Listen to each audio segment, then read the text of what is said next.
விநாயகர் அனைத்து ஆரம்பங்களுக்கும் இறைவன்.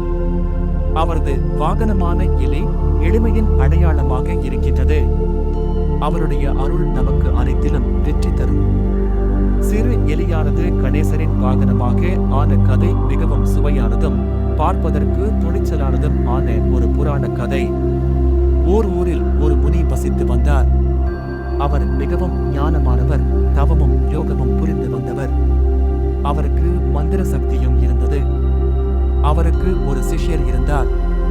அந்த சிஷ்யர் மிகவும் துணிச்சலானவர், அறிவாளி, ஆனால் சிறிது அகங்காரம் கொண்டவரும் கூட. அந்த சிஷ்யர் தனது குருவிடம் கேட்டார், ஐயா, உலகில் யார் மிகவும் பலசாலி? அவரை விட நானும் பலசாலியாக முடியுமா? இதை கேட்ட முனி சிறிது கோபம் கொண்டார்.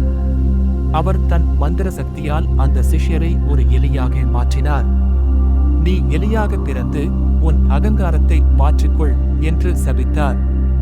அந்த சிஷ்யர் எலியாக மாறி காடுகளில் ஓடி ஓடி தஞ்சம் தேடினார்.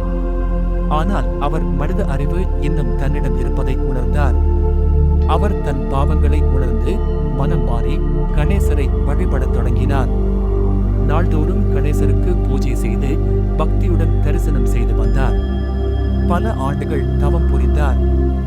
இறுதியில் கணேசர் அவர் முன் தோன்றி, ஏன் இவ்வளவு தவம் புரிகிறாய் என்று கேட்டார். அந்த எலி பக்தன் விநாயகரிடம் தன் முழு கதையையும் சொன்னார். தன் அகங்காரத்தையும் சபிக்கப்பட்டதையும் திருந்தியதையும் சொன்னார். நீ மனம் மாறிய பக்தன்.